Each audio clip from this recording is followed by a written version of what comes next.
ساتھ جب انسان فوت ہو جاتا ہے فرشتے اس کی روح لے جاتے ہیں، تو جو ہی جسم سے جان نکلتی ہے تو ملک الموت روح نکال کر جو ساتھ اس کے فرشتے ہوتے ہیں ان کو پکڑا دیتے ہیں. وہ اپنے ساتھ جو نیک روح ہوتی ہے اس کے لیے جنت کا کفن لاتے ہیں جو خوشبودار ہوتا ہے اور اس میں لپیٹ کے لے جاتے ہیں.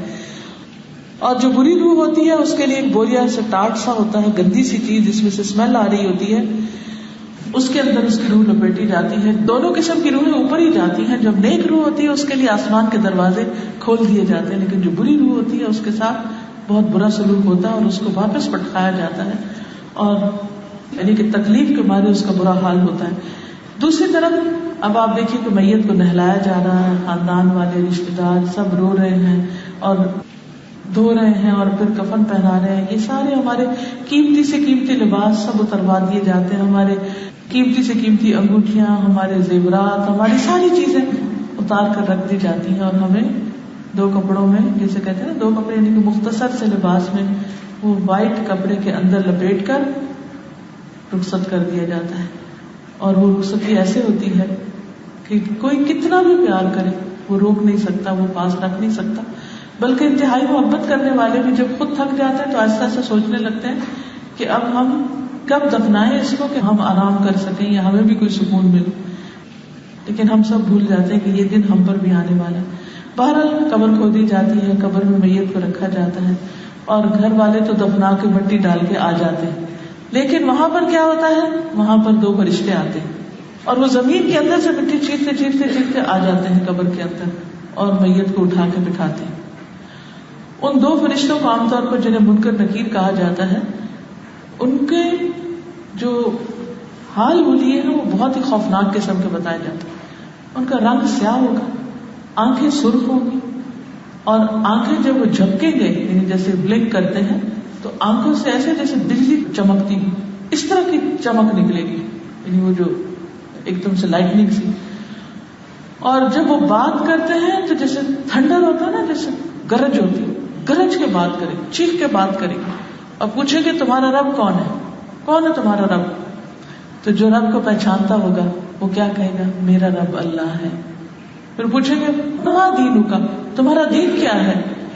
تو جو شخص مسلمان ہوگا وہ کہے گا میرا دین اسلام ہے. لیکن جس کو نہیں پتا وہ کیسے جواب دے گا. پھر وہ پوچھے گا من نبی ہوگا، تمہارا نبی کون ہے.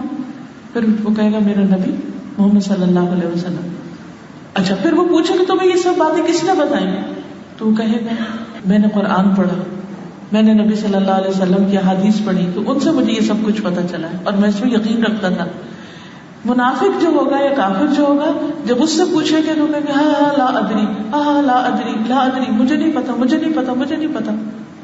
یا وہ کہے گا جو منافق ہوگا میں جو لوگوں سے سنتا تھا وہ میں نے بھی کہہ دیا، مجھے پتا نہیں لیکن بس لوگ کہتے تھے کہ کوئی اللہ ہے تو میں بھی کہتا تھا ہاں اللہ ہے، اور کوئی لوگ کہتے تھے کہ رسول ہے تو میں بھی کہہ دیتا تھا رسول ہے، لیکن مجھے خود کچھ پتا نہیں کیونکہ اس نے کبھی رسول صلی اللہ علیہ وسلم کے بارے میں پڑھا نہیں، کبھی اللہ سبحانہ و تعالیٰ کے بارے میں جانا نہیں، کبھی اس کے دین کو سمجھنے کی کوشش نہیں کی کہ دین کیا کیا کہتا ہے. تو اس کا نتیجہ کیا ہوگا، اس کا نقصان کیا ہوگا کہ وہ اس کے اوپر سخت ناراض ہوں گے. اب یہ ہے کہ جو زنا کرنے والے ہوں گے، جو جھوٹ بولنے والے ہوں گے، جو غلط کام کرنے والے ہوں گے، ان کی قبر جو ہے وہ ایسے ہو جائے گی جیسے اوون ہے، جیسے گرم اوون ہوتا ہے، اور جہنم کی طرف سے ایک کھڑکی کھول دی جائے گی. اس کے برعکس جو لوگ نیک ہوں گے اور اچھے ہوں گے اور دین پر عمل کرنے والے ہوں گے، اللہ تعالیٰ کو راضی کرنے والے ہوں گے، ان کے لیے قبر کو کھلا کر دیا جائے گا جیسے باغ ہو، کوئی گویا وہ باغ میں سو رہے ہو، اور جنت کی طرف سے ایک کھڑکی کھول دی جائے گی، اس کو دکھایا بھی جائے گا وہ جنت میں تمہارا گھر ہے. اب بعض لوگ کہتے ہیں اچھا جی قیامت نہیں آئی تو جنت جہنم کیا. دیکھیے قیامت کے دن بھی حساب ہوگا نا، وہ بڑا حساب ہے، اور اس کے بعد ایکچولی بڑی جنت میں لے جایا جائے گا. لیکن قبر میں بھی تو حساب ہو رہا ہے نا، ایک پاس ہو رہا ہے ایک فیل ہو رہا ہے. تو جو پاس ہوگا اس کی قبر اچھی ہوگی اور جو اس حساب میں فیل ہوگا اس کی قبر جو ہے وہ تکلیف دہ ہوگی. اور پھر انسان وہاں رہتا رہے گا. اب جو لوگ حضرت نوح علیہ السلام کے زمانے میں تھے اور جو اس کے بعد کی قومیں سارے مر کے زمین میں جا رہے ہیں اپنی اپنی قبروں میں. اور قبر کا مطلب صرف وہ ایک گڑھا ہی نہیں ہے، قبر ہر ایک کی وہاں ہوتی ہے جہاں اس کا مرنے کے بعد جسم ہوتا ہے، چاہے وہ چھوٹی سی جگہ ہو چاہے وہ بہت بڑی جگہ ہو. لیکن ہر شخص زمین میں ہی جاتا ہے، کوئی زمین سے باہر نہیں بھاگ سکتا. اور جو ایک قبر میں بھی ڈالے جاتے ہیں کچھ عرصے کے بعد ان کے جسم مٹی ہو جاتے ہیں، لیکن جو قبر میں نہیں ڈالے جاتے تو جہاں بھی ان کے جیسے بم بلاسٹ میں جسم جو ہے وہ ٹکڑے ٹکڑے ہو جاتے ہیں، کوئی کہیں کوئی کہیں. لیکن ہمارے لیے زمین بہت بڑی ہے نا، لیکن اللہ سبحانہ وتعالیٰ کے لیے زمین بہت بڑی نہیں ہے. ایک میل میں بھی کسی کا جسم پھیل جائے تو سمجھے اس کی قبر ایک میل کی. تو اصل چیز یہ ہے کہ وہ اس وقت فیل کیا کر رہا ہے، اور اس فیلنگ کا جو ہے سہارا وہ اس کے اعمال پر ہے، اس کے جواب دینے اور اس کے دین پر استقامت پر ہے. تو اس لیے بہت ضروری ہے کہ انسان اس کے بارے میں اچھی طرح جانتا ہو.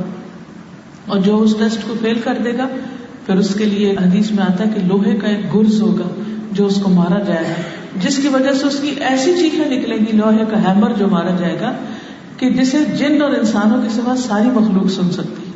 ایک دفعہ نبی صلی اللہ علیہ وسلم کی سواری جا رہی تھی مشرکین کی قبروں کے پاس، تو وہ ایک دم بدک گئی. تو آپ نے فرمایا یہاں کیا تھا؟ بتایا گیا کہ مشرکین کی پرانی قبریں ہیں. تو آپ نے فرمایا کہ یہاں ان کو عذاب قبر ہو رہا تھا، جس کو اونٹنی نے سنا اس وجہ سے بدکی.